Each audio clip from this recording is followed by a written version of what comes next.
एक प्रश्न है कंकर मुंजारे जी से कि वो ये बात स्पष्ट करें, जो उन्होंने रैली भी निकाली थी और कल भी अपनी बात में बोला कि 100 ईवीएम मशीन पेटी बदली गई।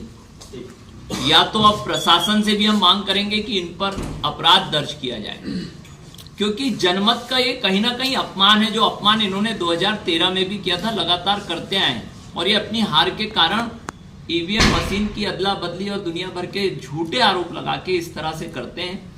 और ये कहीं ना कहीं उन मतदाताओं का अपमान करते हैं जो निष्पक्ष हुए मतदान में अपना मत का प्रयोग करते हैं। आज हमारी हार हुई, हमने हार को, हम जनादेश को स्वीकार कर रहे हैं, हम उसका निरादर नहीं कर रहे हैं, हम उसका आदर कर रहे हैं। तो ऐसा ही उन्हें भी करना चाहिए। लेकिन जिस तरह से उन्होंने 100 ईवीएम पेटी बदलने का जो आरोप लगाया था, अब उसको वो सिद्ध करके बताएं और कौन सी विधानसभा में उसका प्रभाव आया ये वो बताएं।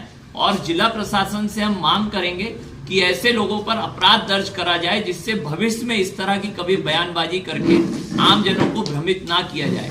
क्योंकि बालाघाट विधानसभा क्षेत्र में खास तौर से 2013 के चुनाव परिणामों को लेकर भारी भ्रम फैलाया गया और भ्रमित होकर मतदाता ने कहीं ना कहीं आक्रोश में भी हमारे खिलाफ वोट किया। और आज फिर वही, अगर ये चुनाव में हार देख लेते तो कहीं ना कहीं वही डाक मतपत्र और ईवीएम पे आरोप जड़ देते। लेकिन अब जीतने के बाद ये कह रहे हैं कि हमको जनता ने जिता दी। तो ये इस बात का जवाब कहीं ना कहीं कंकर मुंजारे जी को, अनुभव मुंजारे जी को देना चाहिए, आम जनों के बीच में देना चाहिए, हमें नहीं। जिनका ये अपमान करते हैं उन्हें देना चाहिए, और जनादेश का जैसे हम सम्मान करते हैं इन्हें भी जनादेश का सम्मान करना चाहिए। और इस तरह से भ्रम और झूठ नहीं फैलाना चाहिए। और जिस तरह से इन्होंने मिलकर आम जनों को ठगा है, ऐसा कम से कम राजनीतिक परिदृश्य में नहीं होना चाहिए। क्योंकि यहां पर आकर आप कांग्रेस का काम करते हैं, वोट कांग्रेस को देते हैं, वहां गोंडवाना से लड़ते हैं, गोंडवाना से लड़के, जैसा गुड्डा भैया ने बताया, कांग्रेस में वोट शिफ्ट करते हैं। तो ये ऐसी परंपरा हमारे यहाँ की नहीं रही है। लेकिन सुनियोजित तरीके से कांग्रेस ने जिस तरह से हमें यहाँ घेरा और इस तरह के षड्यंत्र रचे, शायद हम इसे समझ नहीं पाए।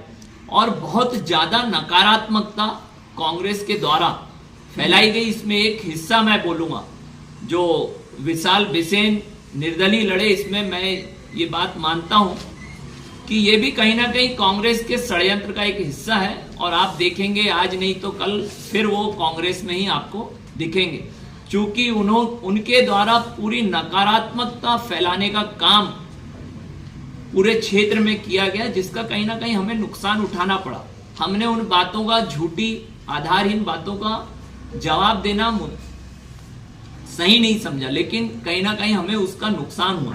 आज जिस तरह से कंकर मुंजारे ने, आपको एक बात बता दूं, भाऊ ने हमें बोला था कि ये सब बोलने की जरूरत नहीं, लेकिन आज बोलना पड़ रहा है। मैं बोलना चाहूंगा कि जिस तरह से हाई कोर्ट के केस में लोकायुक्त जांच के आदेश हुए, वहां पर आधारहीन आरोप प्रस्तुत किए थे कंकर मुंजारे जी ने भी, जो लोकायुक्त में जाकर ये प्रमाणित नहीं कर पाए। और वो लोकायुक्त जांच में भाऊ को क्लीन चिट मिली। इन्होंने अनेक आरोप जड़े थे, लेकिन कोई भी आरोप ये सिद्ध नहीं कर पाए।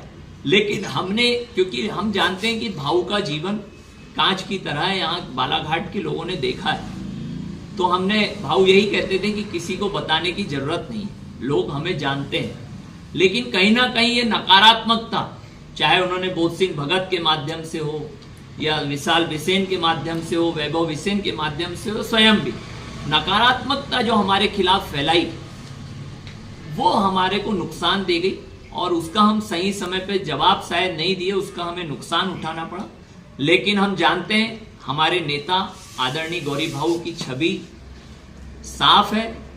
वो कहीं से भी जो इन्होंने आरोप लगाए, हम इन्हें चुनौती देते हैं कि ये प्रमाणित करके बताएं। अभी कल बोल रहे थे, अनेक बातें बोले, ये आधारहीन बात मंच से बोल देना और आम जनता को भ्रमित करना, ये ठीक नहीं है। कम से कम प्रामाणिकता के साथ आप लोगों को बात करनी चाहिए। और इसकी हम निंदा करते हैं, इस तरह की जो ये बयानबाजी करते हैं, इसकी हम कड़ी निंदा करते हैं। और आने वाले समय में माकूल जवाब दिया जाएगा। और अब भारतीय जनता पार्टी का कार्यकर्ता, चूंकि हमने प्रदेश में अपनी सरकार बनाई है, तो उसका भी हमें उत्साह है और निश्चित तौर पे जो हमारे नेता आदरणीय गौरीशंकर बिसेन जी के संकल्प और विकास कार्य हैं वो रुकने वाले नहीं हैं, वो निरंतर चलेंगे, चाहे रेलवे ओवरब्रिज सरेखा और गर्रा हो या मेडिकल कॉलेज डोंगरिया का हो या सर्राटी जलाशय का जीर्णोद्धार हो या नहरों की होने वाली लाइनिंग कार्य हो, चाहे सीएम राइज स्कूल हो। ये सभी जो विकास के कार्य हैं वो रुकने नहीं दिए जाएंगे, भाऊ के नेतृत्व में ही निरंतर चलेंगे। बालाघाट के कद्दावर नेता भारतीय जनता पार्टी के पूर्व मंत्री गौरीशंकर बिसेन के खिलाफ नकारात्मकता फैलाने का कार्य मुजारे दंपत्ति विशाल बिसेन और बोध सिंह भगत द्वारा किया गया। कंकर मुंजारे द्वारा जो बयान दिया गया कि 100 मशीन बदली गई है, 100 ईवीएम बदले गए हैं, अब यह कंकर मुंजारे यह सिद्ध करें कि यह कब बदले गए और इसका परिणाम, इसका प्रभाव किस विधानसभा में पड़ा। भारतीय जनता पार्टी प्रशासन से मांग करेगी कि ऐसे लोगों के खिलाफ सख्त से सख्त कार्रवाई की जाए, अपराध पंजीबद्ध हो। भारतीय जनता युवा मोर्चा के जिला अध्यक्ष सुरजीत सिंह ठाकुर ने अपनी बात रखी। उन्होंने कहा कि हम हार को स्वीकार करते हैं, जनादेश के आदेश को स्वीकार करते हैं। गौरी भाऊ द्वारा जो बालाघाट के विकास कार्य किए जा रहे हैं वे लगातार अभी भी जारी रहेंगे। कार्यकर्ता भी हमारे नेता आदरणीय गौरीशंकर बिसेन जी के नेतृत्व में ही काम करेंगे और किसी प्रकार के विकास कार्यों में कोई कमी नहीं होगी। जनहित को भी हम ध्यान रखेंगे और जनता ने जो जनादेश दिया है वो हमें शिरोधार्य। अब आप लोगों की तरफ से कोई प्रश्न? 1.5 घंटे पहले जो वो एक प्रशासनिक समय की चूक थी, सिर्फ समय कम ज्यादा हुआ था। उनके एजेंट वहां थे और उनके एजेंट ने वहां वक्तव्य भी दिए। सबकत खान का अगर आपने वक्तव्य सुने होंगे, उन्होंने वो तो तत्कालीन उनको कन्विंस करा दिया नहीं, तो वक्तव्य दे दिया गया। क्यों देना? अच्छा ये बताओ, सबकत खान जी कोई बच्चे तो है नहीं, उनको वक्तव्य क्यों देना? अगर मैंने कोई बात पर आपत्ति ली है, मैं संतुष्ट होऊंगा जब ही तो उस पर वक्तव्य दूंगा ना। और पूरी प्रक्रिया तो साफ हो गई ना चुनाव में। अगर वहां कोई गड़बड़ी होती तो आपके परिणाम में उसका प्रभाव दिखता। डाक सिर्फ समय की बात है कि 1.5 घंटे पूर्व नहीं देखो, उसकी सजा भी निर्वाचन आयोग ने जिसको देना था दे दी, लेकिन उस पर जो भ्रम फैलाया गया कि मत पत्र बदल दिए कर दिए, गलत बात है। ऐसा एक 4th क्लास कर्मचारी भी चुनाव के समय किसी प्रकार के सहयोग करने की स्थिति में नहीं होता। ये हमने भी देखे और आप लोग भी सब करीब से देखते हैं और जानते हैं कि निर्वाचन की प्रक्रिया कितनी जटिल होती है और सबकी नौकरी दांव पे लगी होती है। सैनोडल अधिकारी भी उनका भतीजा का होना, ये भी तो बहुत बड़ा संशय। देखो, अब बालाघाट जिले में सर्वाधिक पवार समाज के कर्मचारी हैं, तो ये उनका दोष नहीं है, ये उनके माता पिता की अच्छी शिक्षा का परिणाम है।